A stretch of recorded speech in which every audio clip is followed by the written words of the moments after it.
ಲೋಕಸಭಾ ಚುನಾವಣೆಯ ಕಾವು ದಿನದಿಂದ ದಿನಕ್ಕೆ ಜೋರಾಗ್ತಾ ಇದ್ದು ಕಾಂಗ್ರೆಸ್ ಅಭ್ಯರ್ಥಿ ರಕ್ಷಾರಾಮಯ್ಯ ಬಿರುಸಿನ ಮತಯಾಚನೆ ನಡೆಸಿದ್ದಾರೆ. ಬೆಂಗಳೂರು ಹೊರವಲಯದ ನೆಲಮಂಗಲ ತಾಲೂಕಿನ ಡಾಬಾಸ್ಪೇಟೆ, ಶಿವಗಂಗೆ, ಮಹಿಮಾಪುರ, ಸೋಲೂರು ಹೋಬಳಿಯಲ್ಲಿ ಪ್ರಚಾರವನ್ನ ಮಾಡಿದ್ದು ನನಗೆ ಮತ ನೀಡುವಂತೆ ಜನರಲ್ಲಿ ಮತಯಾಚನೆಯನ್ನ ನಡೆಸಿದ್ರು. ಇನ್ನು ಹೋದ ಕಡೆಯಲ್ಲಿ ಬೃಹತ್ ಮೂಸಂಬಿ ಹಾರ ಹಾಕಿ ಹೂಮಳೆ ಮೂಲಕ ಕಾರ್ಯಕರ್ತರು ಪ್ರಚಾರಕ್ಕೆ ಮೆರುಗನ್ನ ನೀಡಿ ಸ್ವಾಗತಿಸಿದ್ರು. ಈ ವೇಳೆ ಮಾತನಾಡಿದ ಚಿಕ್ಕಬಳ್ಳಾಪುರ ಲೋಕಸಭಾ ಕ್ಷೇತ್ರದಲ್ಲಿ ಜನರ ಒಲವು ಇದ್ದು ಸರ್ಕಾರದ ಗ್ಯಾರಂಟಿ ಭಾಗ್ಯ ಕೆಲಸ ಮಾಡಿದ ಜನರ ಅಭೂತಪೂರ್ವವಾದಂತಹ ಯಶಸ್ಸನ್ನ ನೀಡ್ತಾ ಇದ್ದಾರೆ.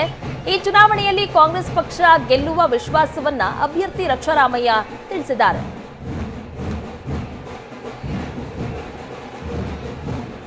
ಕಳೆದ 10 ವರ್ಷದಲ್ಲಿ ಯಾವುದೇ ರೀತಿಯ ಅಭಿವೃದ್ಧಿ ನಮ್ಮ ದೇಶದಲ್ಲಿ ಆಗಿಲ್ಲ. ನೀವು ಇದನ್ನ ದಯವಿಟ್ಟು ಗಮನದಲ್ಲಿಟ್ಕೊಬೇಕಾಗತ್ತೆ. ಸುಳ್ಳಿನ ಮೇಲೆ ಸುಳ್ಳು, ನಮ್ಮ ಬಿಜೆಪಿ ಪಕ್ಷದ ಪ್ರತಿಯೊಬ್ಬರು ನಾಯಕರುಗಳು ಸುಳ್ಳು ಮೇಲೆ ಸುಳ್ಳು ಹೇಳ್ಕೊಂಡು ನಮ್ಮ ಜನನ ಮೋಸ ಮಾಡ್ಕೊಂಡ್ ಬಂದಿದ್ದಾರೆ. ದಯವಿಟ್ಟು ನೀವೆಲ್ಲ ಇದಕ್ಕೆ ಈ ಸುಳ್ಳುಗಳಿಗೆ ಬೀಳಬಾರ್ದು. ನಮ್ಮ ಕಾಂಗ್ರೆಸ್ ಪಕ್ಷ ರೈತರ ಪರ ಇರುವಂತಹ ಪಕ್ಷ, ನಮ್ಮ ಕಾಂಗ್ರೆಸ್ ಪಕ್ಷ ಯುವಕರ ಪರ ಇರುವಂತಹ ಪಕ್ಷ, ನಮ್ಮ ಕಾಂಗ್ರೆಸ್ ಪಕ್ಷ ಮಹಿಳೆಯರ ಪರ ಇರುವಂತ ಪಕ್ಷ.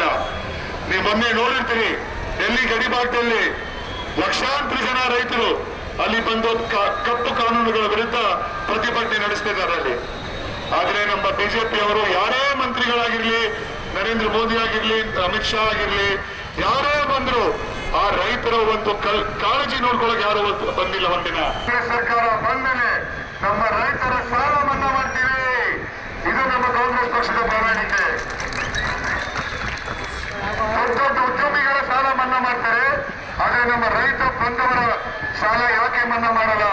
ಇದು ನಾವೆಲ್ಲ ಕೇಳಬೇಕಾಗಿರೋ ಪ್ರಶ್ನೆ. ಇದು ಲಕ್ಷಾಂತರ ಕೋಟಿ ಮನ್ನಾ ಮಾಡಿದ್ದಾರೆ ಉದ್ಯಮಿಗಳದು, ಆದ್ರೆ ನಮ್ದು, ನಮ್ಮ ರೈತರದು, ನಮ್ಮ ರೈತರ ತಂದೆ ತಾಯಿರದು ಯಾಕೆ ಸಾಲ ಮನ್ನಾ ಮಾಡಿಲ್ಲ? ಮನಮೋಹನ್ ಸಿಂಗ್ ಸಾಹೇಬ್ರ ಸರ್ಕಾರ ಇದ್ದಾಗ ರೈತರ ಸಾಲ, ಎಲ್ಲ ರೈತರ ಸಾಲ ಮನ್ನಾ ಮಾಡಿದ್ರು. 10 ವರ್ಷ ಆಗಿದೆ, ಯಾವುದೇ ರೈತರ ಸಾಲ ಮನ್ನಾ ಮಾಡಿಲ್ಲ. ನೀವು ದಯವಿಟ್ಟು ಇವೆಲ್ಲ ಗಮನಿಸಬೇಕಾಗಿದೆ. ಮತ್ತೆ ನಮ್ಮ ಯುವಕರಿಗೆ ವರ್ಷಕ್ಕೆ 2 ಕೋಟಿ ಉದ್ಯೋಗ ಕೊಡ್ತೀನಿ ಅಂತ ನರೇಂದ್ರ ಮೋದಿ ಅವರು ಹೇಳಿದ್ರು. ಬಿಜೆಪಿ ಅವರ ಒಂದು ಮ್ಯಾನಿಫೆಸ್ಟೋಲ್ಲಿ ವರ್ಷಕ್ಕೆ 2 ಕೋಟಿ ಅಂತ ಬಂದಿದೆ. 10 ವರ್ಷ ಆಯ್ತು.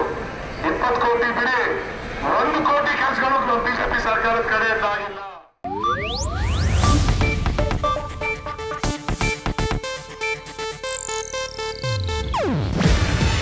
ಇದು ಏಷ್ಯಾನೆಟ್ ನ್ಯೂಸ್ ನೆಟ್ವರ್ಕ್ ಪ್ರಸ್ತುತಿ.